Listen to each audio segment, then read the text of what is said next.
Hello, everyone, and thank you for joining us. You are here with us once again for an exciting episode of The Conservatives, Standing Tall with College Republicans. And this is one of your hosts, Michael Voss, the Dragon of the Southern Tier. And I have with me, of course, John Restuccia. that's right, the former head of the Binghamton University College Republicans. And what's the internship you do? I'm going to the Leadership Institute in the spring to intern with them, so I am officially Leadership Institute intern. There you go. And this is a very upwardly mobile young man, and he's been doing a fantastic job with Binghamton University and helping SUNY Broome as well. And all conservatives that are listening to us, whether you happen to be a Republican, a Libertarian, whether you're a conservative, whether you're in college or not, remember, you're not alone. You're just like John. When you speak up, everyone pays attention and they notice. And that's what Conservatives Standing Tall is about. You are not alone. We're all in this together. And with that said, let me mention one of the great things about being a conservative and not being alone is there are organizations already hard at work for decades now trying to make sure government is accountable and that the values of America are respected. One of those organizations is, I'm sure people have heard of it before, it's Judicial Watch. Well over 25 years now that they have been around being watchdogs on government, trying to make sure the public has all the information they should have. And speaking with us right now is one of the senior attorneys of Judicial Watch, Michael Bekesha. And Michael, can you hear us all right? I can. Thanks for having me on. Oh. Thank you so much for being on. Yeah, we love this. I love your organization. You guys do some incredible work. But for those who are not familiar with the organization, I'm going to read from actually one of the FOIA requests and court documents that you guys have put out. And what is Judicial Watch? And very simply, Judicial Watch is around for, and of course I lost my spot on what it is. Do you want our guests to explain it?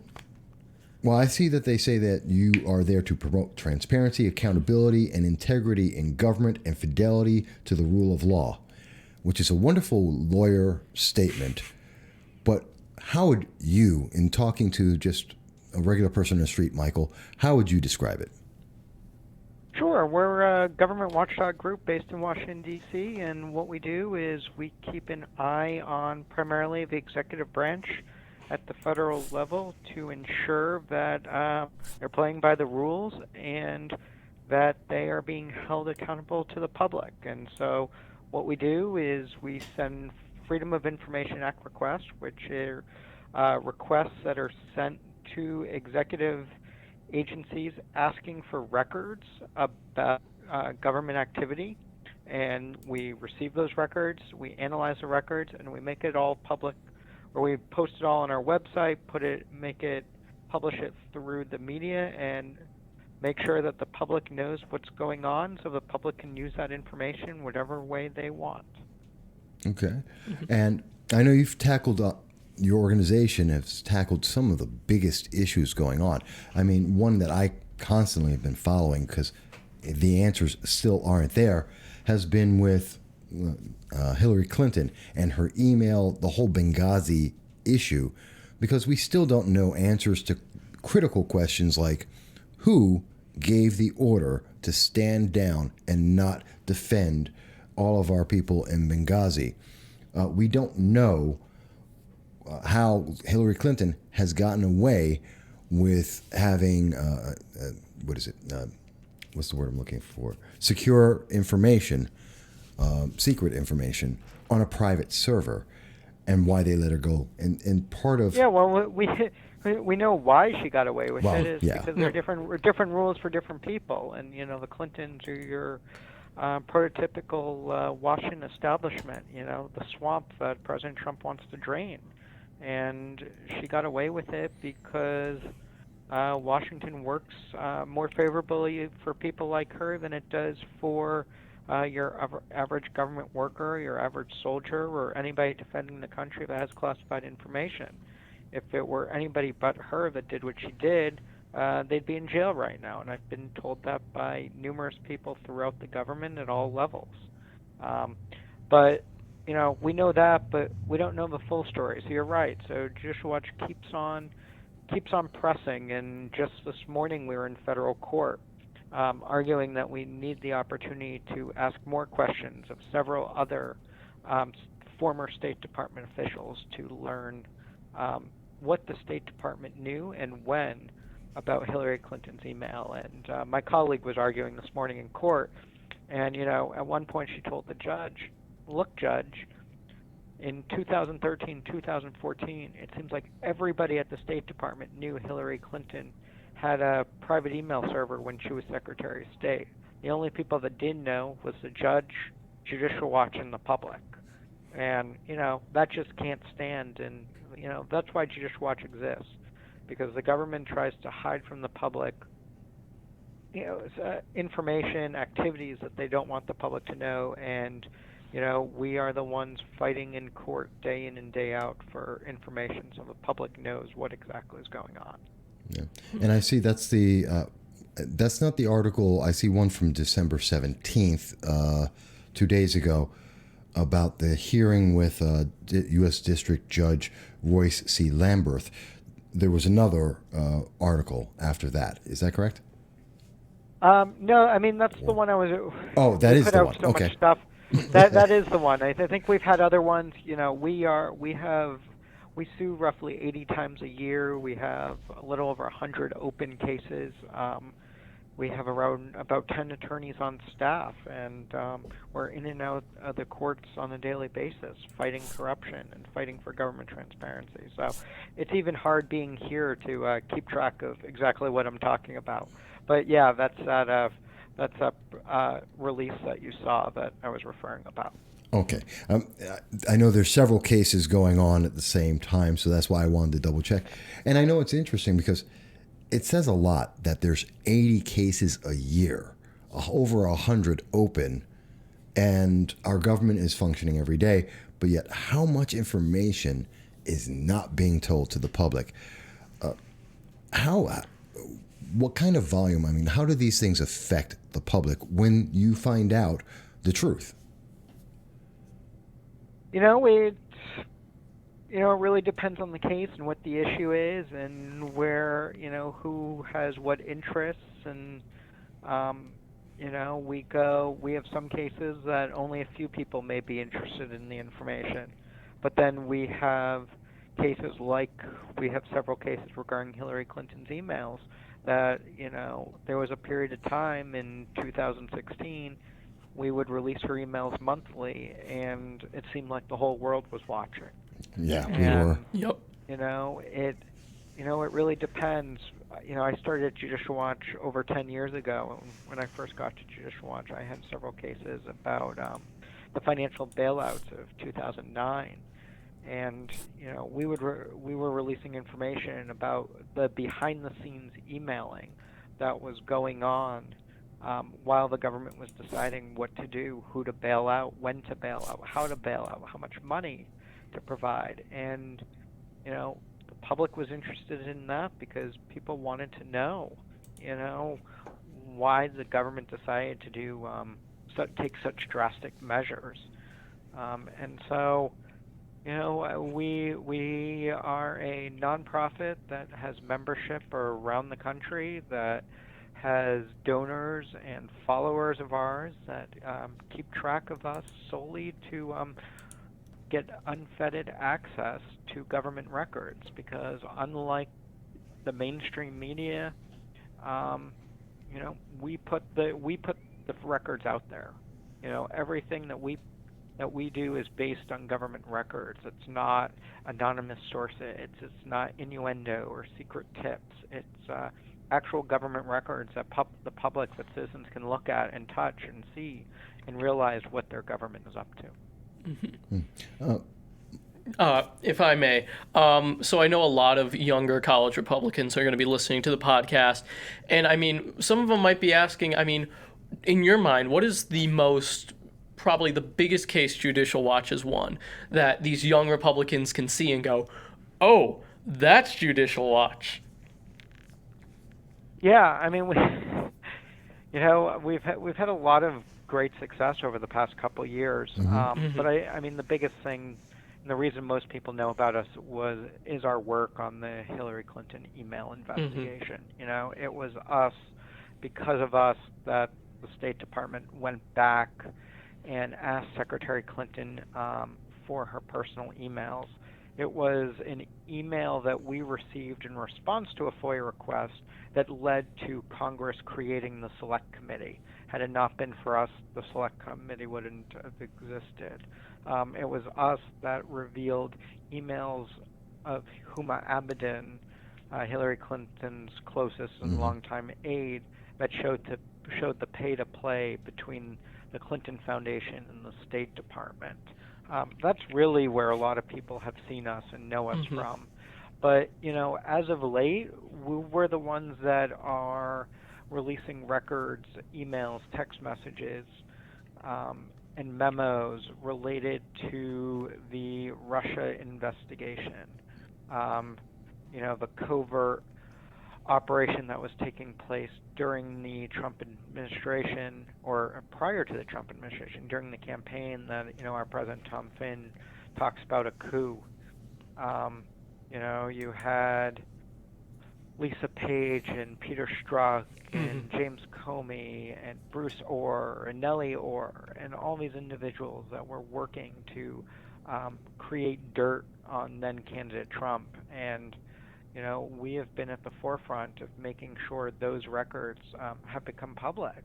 It was because of us that FISA application documents related to Carter Page were made public, and there's been a lot of talk about that recently, about how the Justice Department was less than transparent to the court when seeking those orders. And so, we have our hands, we have our eyes in all sorts of different things and a lot of issues, and depending on what listeners are interested in, we're always doing something. Well, so that's kind of why most people know about us. Yeah. You happen to mention something. I love the very delicate way that you worded that about how some of those issues are ongoing. But one of the things I wanted to ask about, because obviously, looking at the Ukraine, looking at what has been the result of the Ukraine scandal or attempted scandal, has been the impeachment, which took place yesterday. The vote went through the House, exactly on party lines as everyone expected. And now we have President Trump is going to be facing the Senate.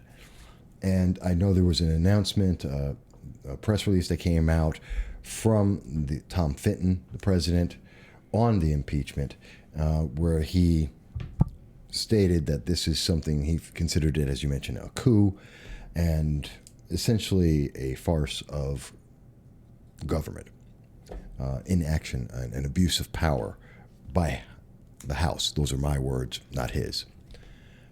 How is Judicial Watch looking at this in terms of, is it just on the Ukraine aspect, or is it more the impeachment aspect that you guys are continuing to fight for public information for us to have full disclosure?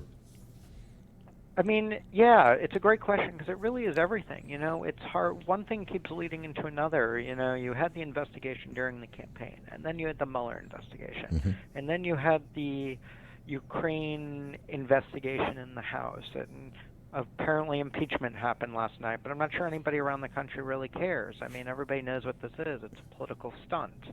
And that's really been confirmed over the past 24 hours when there's now talk about the House not actually sending over the articles of impeachment to the Senate. They're just going to end up sitting in the House because they don't want it to go to trial, because they don't want the president not to be convicted, because they know that will show the American public that there was nothing there. Right. So, Judicial Watch is looking at all of that. Tom tweeted, I believe, about a week and a half ago, almost 2 weeks ago, that Judicial Watch sent a letter to Adam Schiff asking for him to disclose what subpoenas he used to get the telephone records of President Trump's personal attorney, Rudy Giuliani, and at least one reporter and one congressman. And so we're looking at it from the Ukraine angle, we're looking at it from the previous to Russia angle, the Hillary Clinton investigation angle, but we're also looking at it from the impeachment angle. We also are interested in knowing who the whistleblower spoke to and when. I don't think we have the full story there. Adam Schiff says he doesn't even know the whistleblower's name and he's never met him. Well, a lot of the evidence seems to suggest that Adam Schiff knew about the whistleblower well before the whistleblower ever submitted a complaint. And so, we're looking at it all because we believe the public has a right to know, and we believe the public will be better off once all the facts and all the information's out there. Can I ask, how do you guys know? You do many FOIAs, as you mentioned. Mm-hmm. There's 80 cases, but there's way more FOIAs that you put out. Yep. And I, as someone who's put out FOIAs before, and I know the process can take a long time, and you got to be sometimes very exact about what you're looking to get. Mm-hmm. Otherwise, you get nothing, or worse yet, you get too much of junk. How do you know what to go after? And to add on to that, can you also explain what a FOIA is to some of the people who I know what it is. Michael knows. We all know what it is. But to some of the people listening who might not know what it is. Yeah, so the Freedom of Information Act is a law that's been around for, I guess we're about 50 years or so. And what it does is it allows any person or organization to submit a request asking the federal government, the executive branch only, for records, for public records. Under the law, the government has 20 working days to respond, and if their privileges or stuff material needs to be withheld, they can black it out, which is known as redacting. But it's a great resource and a great tool if you're trying to learn information. I'll also say that, we did not only do it at the federal level, but at the state level. And every state, each and every one of the 50 states has its own Freedom of Information Act, known as Public Records Acts, Open Records Acts. And they can be a very resourceful and tool. I'd also note that if any of your listeners go to a public universities, usually their records are subject to the open records laws at schools.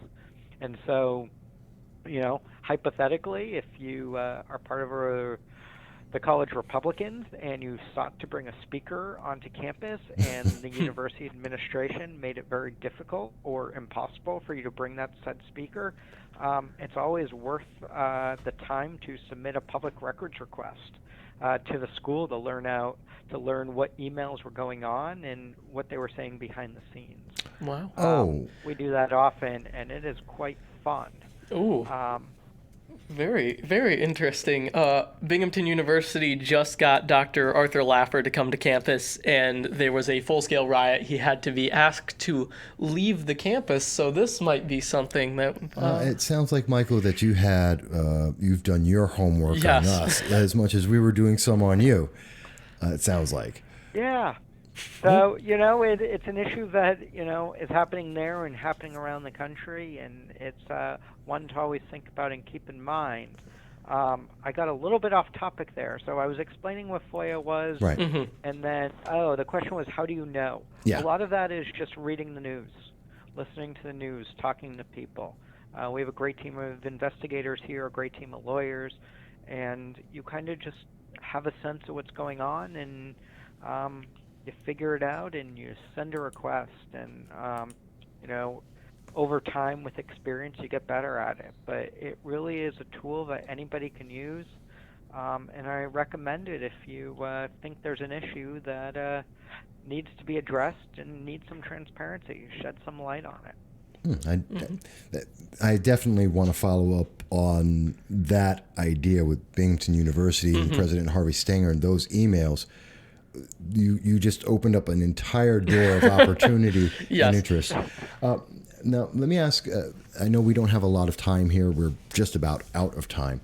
But one thing I think that's also of interest for a lot of conservatives, a lot of college students who are looking to get careers in the law, into the courts as a lawyer or a judge or whatever else. And I know you went to the University of Missouri, Columbia School of Law. Yep. I know that you went to Northwestern University, and just giving them a little bit of a shout out there. And I know you currently are in the court system in the District of Columbia. What made you decide to go on this path and to take on these challenges? And would you recommend it to a student who's thinking about, do I go poli-sci? Do I go law school? Where do I go after that? Yeah, those are always tough questions to answer, not only generally for others, but for yourself. Looking back, I've been at Judicial Watch 10 years now, so I've had a little bit of a career behind me. Mm-hmm. Looking back, I would say in undergrad, do whatever your heart tells you to, what you desire. I was a political science major because I thought you needed to be a political science major to go to law school. That's not true. It was probably true at one time. It's not true anymore. Oh. Do what you're interested in. Get the best grades possible. Learn how to read. Learn how to write, and get your grades up. And law schools are looking for diverse people, and that includes diverse undergraduate backgrounds, academic backgrounds. Whether to go to law school. If you want to practice law, you have to go to law school. I think California allows you to practice law without going to law school, but it's the only state, and no one wants to live in California anyway. No. Taxes are way too high. You can't watch where you steps in some of those places. Yeah, lots of issues. Judicial Watch sues California quite frequently for all sorts of different policies that they decide to pass that we believe are unconstitutional. But if you want to be a lawyer, you have to go to law school. If you don't know if you want to practice law, or you don't want to practice law, but you think it's good to go to law school, don't do it. It's stressful, it's time-consuming, and it's expensive. So go to law school if you want to practice law. And then what type of law to practice? It really depends on what you're interested in. What I would say is I didn't know I wanted to be a lawyer at Judicial Watch and do Freedom of Information Act litigation and other types of litigation when I went to law school, but I interned at Judicial Watch while I was a law student, and realized it was a good fit for me and a good fit for the organization. And so there are a lot of options out there. If you want to end up in D.C., come intern in D.C., see what it's like, and see what you're interested in. Okay. And if I may ask one final question before we end the podcast. I know probably a lot of students are thinking, do you offer any students from Judicial Watch? Do you offer any services to students or any programs, or how can students get more involved with your organization as a whole? Yeah, we have summer internships.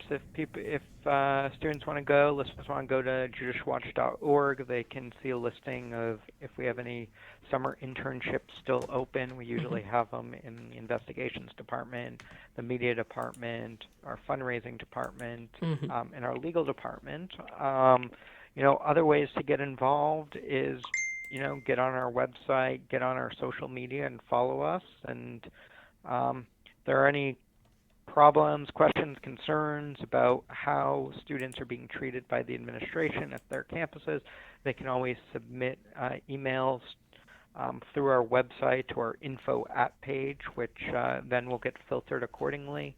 And then the other thing is, our president, Tom Finn, and our director of investigations, Chris Farrell, they speak a lot around the country. So people should keep their eyes and ears open to see when they're coming to a town near them, and see if they can check them out. Absolutely. Okay. Thank you. And we definitely just brought up the page from Judicial Watch to show that, to show off a couple of those points, those sections that you were mentioning. So we do want to thank you for helping people out. Who knows, the next person that may be working with you this summer or forever may be listening right now. I do want to thank you, Michael. It's very informative to find out what you guys do, and we do appreciate. I know when I do my research, I appreciate everything that Judicial Watch is doing and how much influence it helps the public have over our government. That I think is critical, and I want to thank you guys. You do an excellent job. You may not always get the credit for it, but I tell you, a lot of people are paying attention, and we really appreciate that job. Yep. Well, thank you for having me on, and thank you for the kind words. And yeah, I look forward to if you have any questions in the future and want me back on, just let me know. Absolutely. Thank you so much. Again, I've been following Judicial Watch since I was 16 years old. I mean, you guys have been on the front line since day one, and that's why I wanted you to be one of our first podcast guests. Great. Thank you. Thank you. You have a good holiday, Michael. You and everyone there. Thank you. You too as well. Bye. Bye-bye. All right, everyone. And so we thank you for being here with us. It's the holiday. I got ahead of myself. Michael's jumping the gun here. Jumping the gun a little bit. But we do thank you for checking us out and to listen to Michael Bekesha and to see what's going on with Judicial Watch. Folks, we love this. This has been a great time. This has been Conservatives Standing Tall. We thank you. Like, share, donate if you can. But most importantly, let people know. And what is happening this month with our donations, Michael? Oh, yes. And if you do donate, if it's any amount over $10, you will get a custom and exclusive 4 gigabyte flash drive. It's custom made. There are limited quantities on this. As long as quantities last, you'll be able to get that. And we thank you for it. We'll ship it out to you. It's free to ship it. Just let us know. You can download the episodes of the show on there. That's true. And we already have an order to do that. So we got to get that out. But otherwise, we thank you. We want you to have a great holiday. We're going to look forward to speaking to you again very, very soon. All right. Bye-bye.